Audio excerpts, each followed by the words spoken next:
Assalamualaikum warahmatullahi wabarakatuh. Perkenalkan, nama saya Dila Miranti Apricia dengan NIM 19030605 dari Peternakan B. Nah, di sini saya akan melakukan praktikum produksi ternak unggas tentang pembedahan dengan dosen pengampu Ibu Tati Pidenasari SPT MP. Nah, ternak unggas yang Dila pilih yaitu berjenis Gallus domesticus atau yang bisa disebut dengan ayam.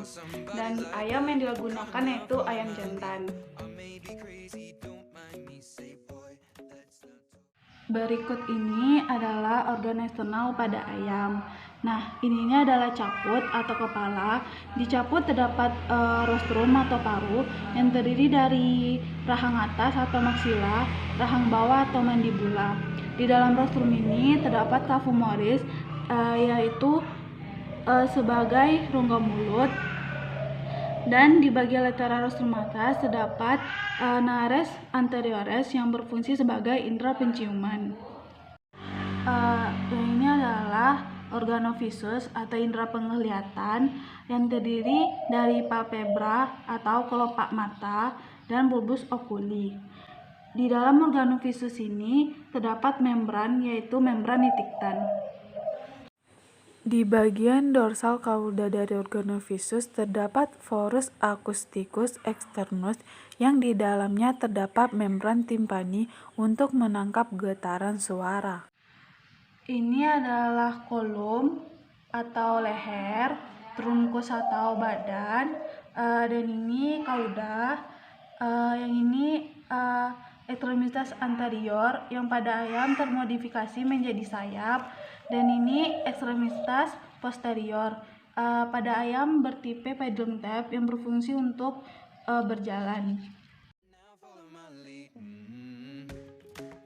Sebelum kita melakukan pembedahan, sebaiknya kita menyingkirkan bulu-bulu yang ada pada ayam supaya memudahkan kita dalam melakukan pemotongannya.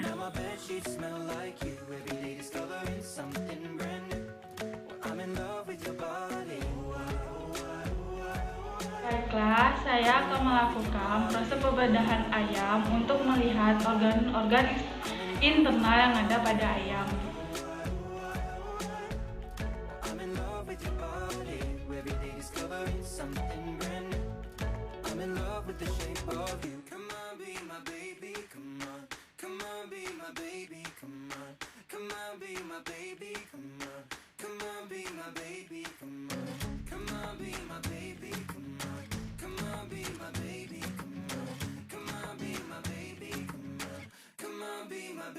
Nah, berikut ini adalah organ internal yang ada pada ayam.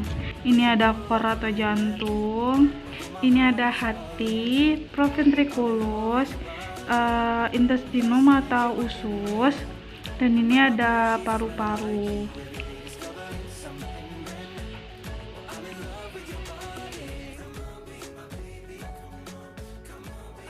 Setelah oksigen masuk ke nares anteriores, maka oksigen masuk ke laring, selanjutnya ke trakea. Kemudian, oksigen akan menjumpai percabangan trakea yang bernama bifurcatio trachealis. Bifurcatio trachealis yang berhubungan dengan bronchus sinister dan bronchus dexter.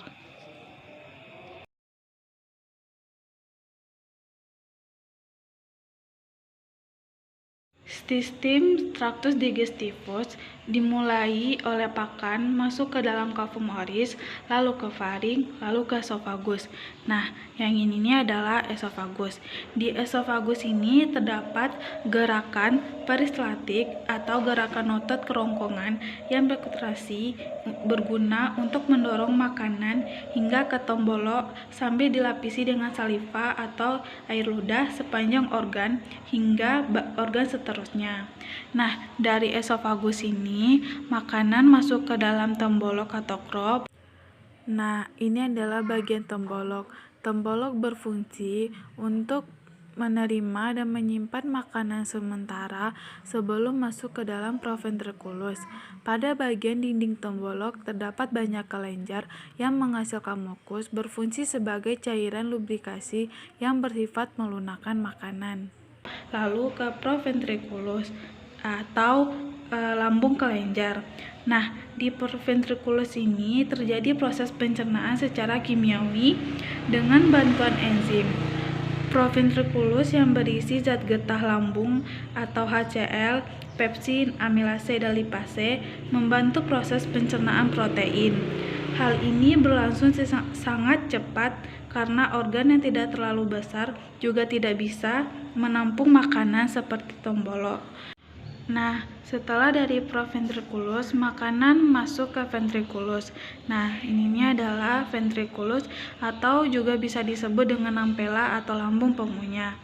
Di sini terjadi pencernaan secara mekanik dibantu oleh grid atau bebatuan kecil.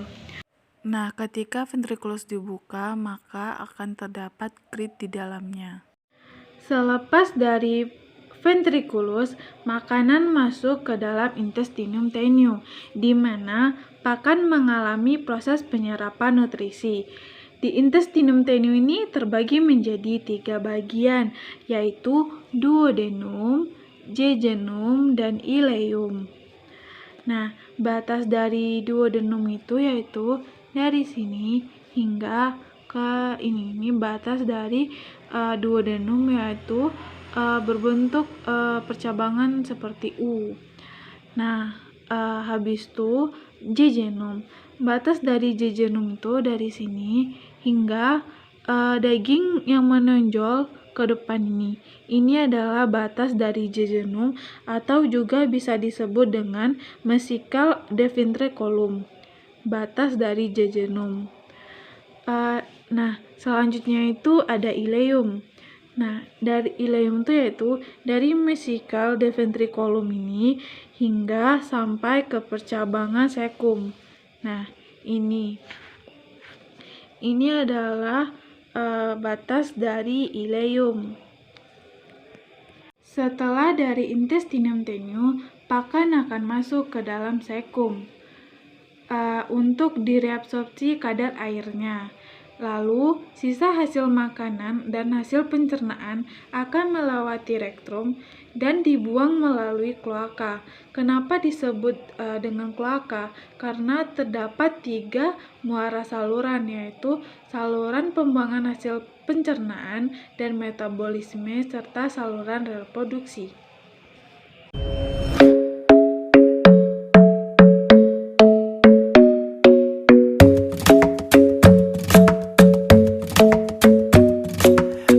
Isn't the best place to find the lovers, so the bar is where I go. Selanjutnya, pada traktus digestivus terdapat glandula digestoria yang terdiri atas hepar, vesica phylea, dan pankreas. Ini adalah bagian hepar atau hati.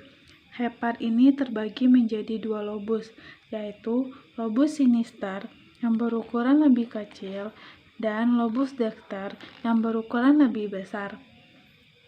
Hepar ini berfungsi untuk menyaring darah dan menyimpan glikogen yang dibagikan ke seluruh tubuh melalui aliran darah.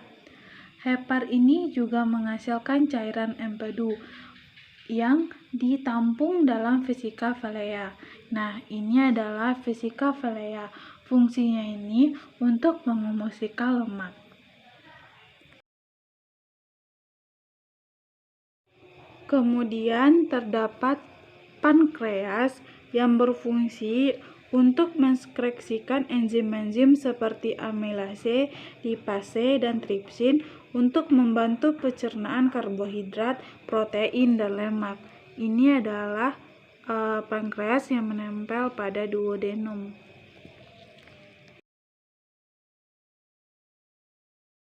Pada sistem kardiovaskular atau sistem peredaran darah, terdapat suatu organ yang disebut dengan kor atau jantung.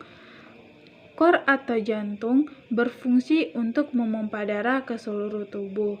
Kor terdiri dari beberapa bagian, yaitu antrium dexter, antrium sinister, ventricle sinister, dan ventricle dexter.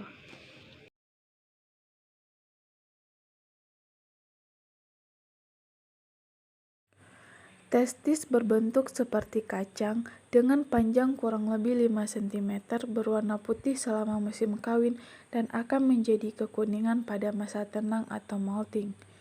Fungsi utama dari testis adalah memproduksi spermatozoa, seminal plasma, dan hormon testosteron. Spermatozoa merupakan sel kelamin jantan yang mutlak diperlukan untuk menghasilkan generasi baru melalui fungsinya membuti ovum.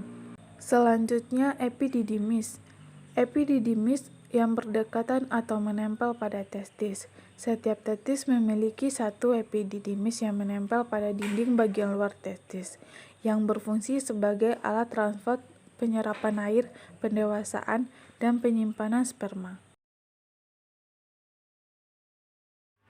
Ini adalah bagian otak. Mohon maaf karena gambarnya kurang jelas. Jadi otak pada ayam itu ada dua, ada otak besar dan ada otak kecil. Otak besar terdapat hemisfer dexter dan hemisfer sinister.